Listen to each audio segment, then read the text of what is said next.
Bien, pour ce qui est des défis de la formation et de la professionnalisation, je peux dire que il faut qu'on soit à plusieurs niveaux. D'abord au niveau de la formation. Normalement, la formation, on dit, bon, c'est dans un cadre formel que ça se passe. Donc, il doit y avoir des écoles de cinéma qui accueillent les jeunes et qui les forment dans différents métiers, ok, pour en faire vraiment des professionnels.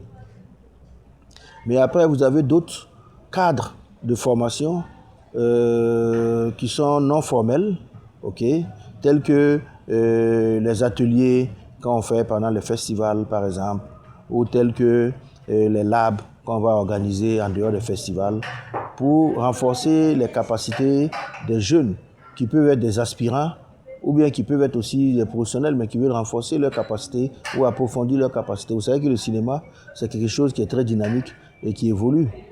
Alors, ce qu'il faudra faire, parce qu'aujourd'hui les défis sont là, on a absence d'infrastructures de formation pour les enfants, pour les jeunes, on a peu d'espace ou peu d'ateliers ou peu de laboratoires où ils peuvent se former. Donc je pense qu'il faut d'abord déjà résoudre ce problème. Voilà. Il faut qu'il y ait des écoles de formation. Au Burkina, on en a des écoles de formation. Cette année, on a essayé de travailler à réduire le montant, le coût de la formation parce que c'était élevé pour le rendre beaucoup plus accessible. Voilà. Et donc, nous formons les étudiants en licence et en master. Voilà. Et donc, vous avez la réalisation, la production, vous avez le montage, ok. Vous avez des gens qu'on va former, des étudiants aussi qu'on forme en son, en lumière, en forme en prise de vue, donc des cadres qu'on forme aussi. Je ne sais pas si ça existe ici, mais au cas où ça n'existe pas, c'est quelque chose qu'il faut créer. Parce qu'il y a beaucoup de volonté et il y a beaucoup d'engouement pour ça. Quand vous faites une étude, vous allez voir que beaucoup d'étudiants, beaucoup d'élèves après le bac qui vont à l'université voudraient faire du cinéma. La preuve est qu'on les voit nombreux ici au niveau des ateliers. Il y a l'école des arts, ok, qui existe effectivement ici. On a vu des étudiants qui étaient venus effectivement à un des colloques. Mais c'est des choses qu'il faut renforcer. Il faut renforcer à travers l'aspect pratique.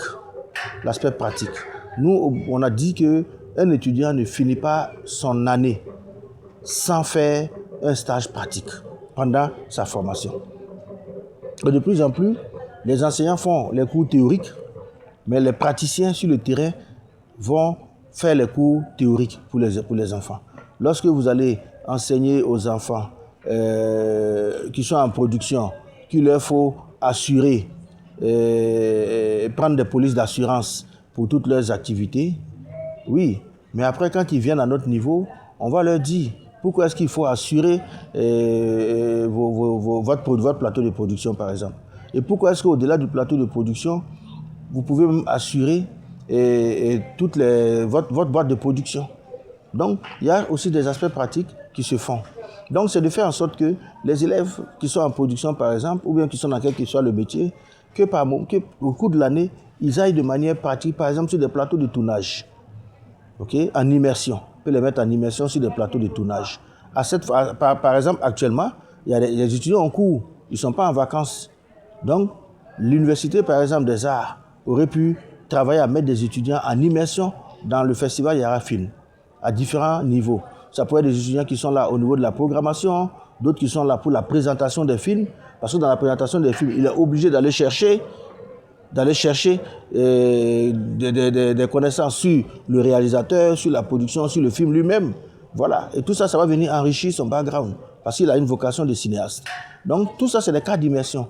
Mais nous, depuis un certain temps, en tout cas, on a dit, quand il y a étudiants, quand il y a un événement culturel, cinématographique, où il y a un plateau de production, on essaie de les mettre là-dessus pour qu'ils aillent allier la pratique à la théorie qu'ils apprennent à l'école. Ça, c'est très important. Ça veut dire quoi? Ça veut dire que les étudiants vont sortir déjà avec quelque chose de pratique. Voilà.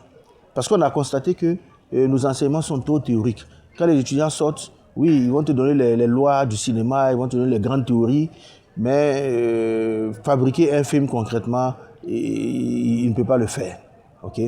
Alors, donc, nous, pour relever justement ce défi de baisse de la formation, on va dire, c'est vraiment de renforcer l'aspect pratique dans la formation. Voilà, aspect pratique. Et cet aspect-là, comme je dis, ça peut se faire à travers des plateaux de tournage, ça peut se faire à travers des festivals comme Yara, ça peut se faire aussi même dans des maisons de production, dans des sociétés de production. Il y en a au Cameroun. Vous pouvez aller voir comment ça fonctionne, comment ça marche, comment on monte un dossier de production de manière concrète, voilà, et puis sur le terrain, comment ça se passe. Et je pense qu'une fois que ça s'est fait, ça va les professionnaliser déjà à la sortie. Après, même les professionnels qui sont déjà là, il faut aussi qu'on travaille à faire des formations continues. Okay? Des formations continues, parce que quelqu'un peut être ingénieur son, mais aujourd'hui, il y a beaucoup d'autres logiciels qui ont été développés et qui peuvent lui permettre d'améliorer son savoir. Aujourd'hui, dans quel que soit le domaine dans lequel les gens travaillent, les gens font appel à l'IA, à l'intelligence artificielle, mais qui n'est même pas un danger. Ça, c'est pour la 6e question. Oui, mais bon, qui n'est pas un danger, mais voilà. Ok, donc on peut faire appel à l'intelligence artificielle aujourd'hui pour améliorer son travail, ok. Donc je pense que les professionnels aujourd'hui ont aussi besoin d'avoir des cas de renforcement de capacité. Ça peut être organisé par le ministère, ça peut être organisé par des particuliers, comme le festival ici. On peut avoir justement un panel ou une masterclass, okay, sur la recherche, le financement des productions cinématographiques par exemple.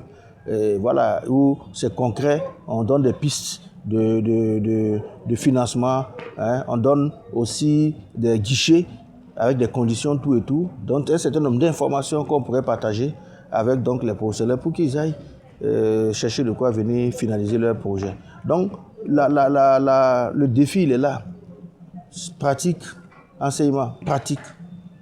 Parce que y a beaucoup de cinéastes qui n'ont pas fait d'école de cinéma, okay, qui ont été autodidactes, mais qui ont fait des grands films. Ils ont fait des grands films, voilà. Parce qu'ils sont restés dans la dimension pratique. Okay. Donc je pense que le défi que notre cinéma a aujourd'hui, c'est de le rendre beaucoup plus pratique dans la formation, dans le renforcement des capacités, mais aussi d'aller chercher, de trouver des moyens pour accompagner les productions. Parce que les productions aussi coûtent cher. Faire un film, ça coûte beaucoup d'argent.